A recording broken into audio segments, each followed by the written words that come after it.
afternoon, everyone. My name is Mary Gillham. I was born in Trinidad. I grew up in a very religious family, a loving religious family. I was born with the name Indroughty, but my name was changed to Mary. I will tell you about what happened. At the age of 9, 4 members of my family were murdered. My sister, my dad, my uncle, and his son. Coming back to when my dad died, I was running with, my mom took each one of us with her, and we were hiding from the murderers, and we were running from family to family. They were threatened, and so someone told my mom that the best place to take us was into the orphanage. So I had to be converted into Catholicism. And that was when my name was given to me, Mary. I had no idea I was going into the orphanage. But then when I got there and all these girls were there, they were strangers to me. I've never slept close to anyone else but my sisters. And so during my time in the orphanage, we were bullied, we were beaten for no reason, and I became so fearful. The nuns were strict, the staff was strict, and I cried and cried and cried. I kept looking to see when would my mom come. I was given a number 32 was my number, and when they called that number, I put my hand up. I had lost my identity, basically. But the time came when the court case came through and the murderers were hung by capital punishment, and I was free. But I was not free from what was going on inside of me. I was so fearful of man. I had so many phobias from the superstitions from my parents, and I became angry and bitter. I blamed the people who took my childhood away, who took my father away from me. I was fatherless.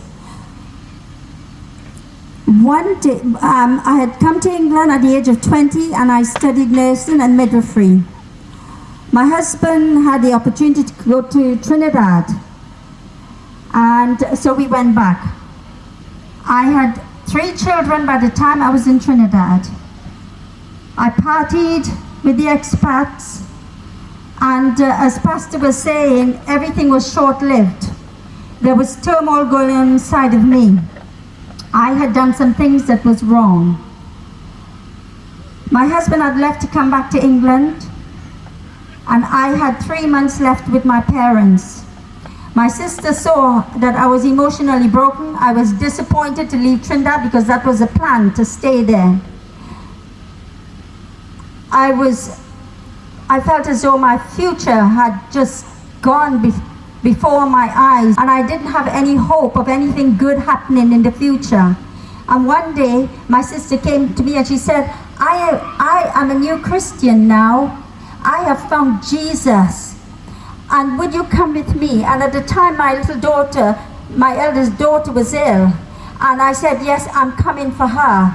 She was first diagnosed with asthma. The medication wasn't working, and in my state of emotional turmoil, I said, yes, I'm coming for her. But it was that moment when Jesus was being preached, the good news was being preached, and that place was crowded with people in wheelchairs, people who were desperate, people from different races. They wanted to be free from all that they were going through. And at that point, when the gospel was being preached, when the good news was being preached, I cried, I sobbed, and I said, Jesus, would you forgive me for hurting you? Would you forgive me for all the wrong things I had done? I learned that day that Jesus died on the cross for me. I learned that day that heaven was going to belong to me. I learned that day that I needed Jesus in my life. I needed Jesus, and so I returned to England. Oh, I have to say, the second week, I couldn't wait to get into church again. I had found a peace in my soul that I've never had before with all the parties I was going to. I had felt a certain measure of joy that I just wanted to go where these people was worshiping Jesus. I wanted what they had. And I went back, and do you know what happened? They took me out in the streets. Little did I know that Jesus was going to use me out in the streets. Little did I know that years to come, Jesus was taking me in the streets. He was taking me back into the hospitals, praying over the sick children.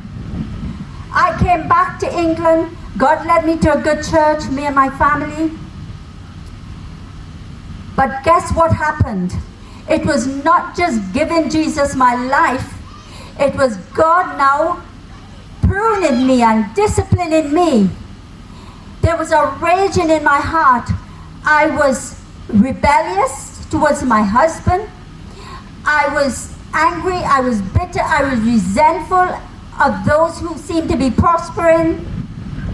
I was controlling, believe it or not. But guess what? God started dealing with me and cleaning me out like you would gut a fish. And He started dealing with those emotions that broken me. And over the years, I'm a Christian. I've been a Christian for 36 years, but during the first 15 years of my life, God had to deal with me who I was in Christ. I did not know my identity. I did not know the life of a Heavenly Father. I did not know the love of a Heavenly Father because I'd lost my father. And people were saying, you need to know the love of the Father, and I couldn't understand. I didn't know. But I cried out to God.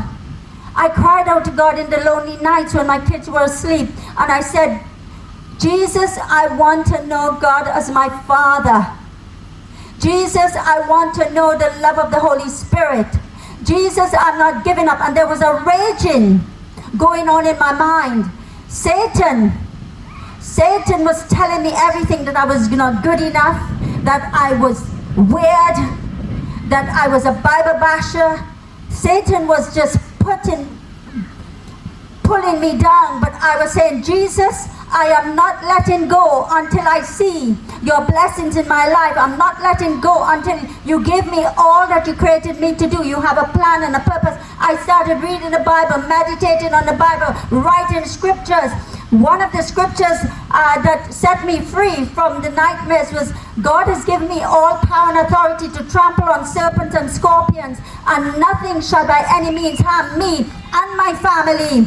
I started memorizing the scriptures. God did not give me a spirit of fear, but a power, love, and a sound mind. God was renewing my mind for what I thought of myself or what others thought of me. God was renewing my mind to what He thought of me. He said that I am a child of God.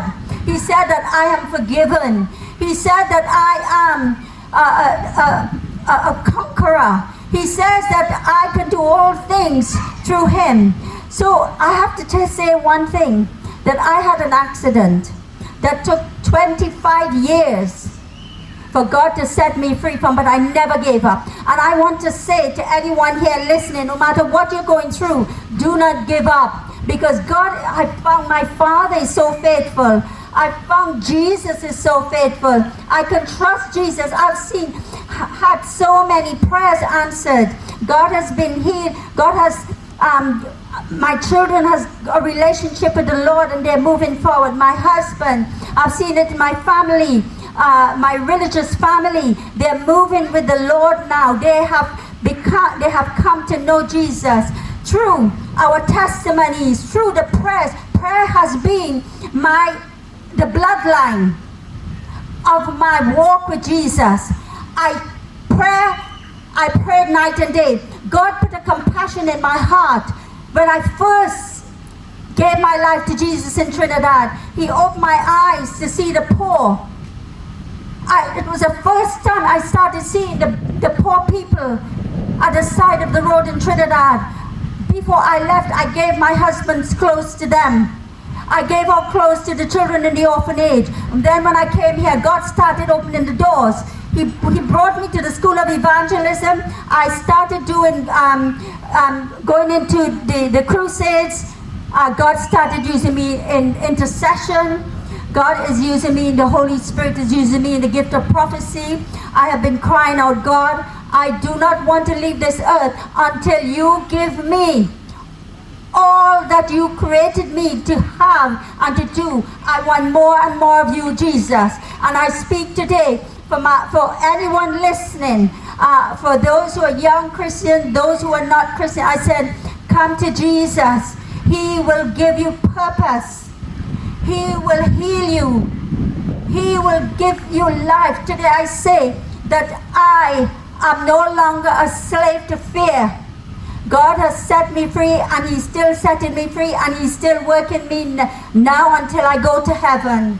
I thank God for all the people who carried me over the years. I thank God for the teachers and the pastors, my friends. I thank God for even my friends who are not Christian that God brought in my life. They were part of my journey. And today, I still walk with these people in my life. I thank God for His grace and His mercy in setting me free. Now I have more peace than I did before. Now I have more joy than when I did before. When I'm in pain, I still have joy. When I'm in pain, I still have peace. But I thank God that He is moving me into all that He has for me. And I thank God for the privilege to being able to speak today. May God bless you.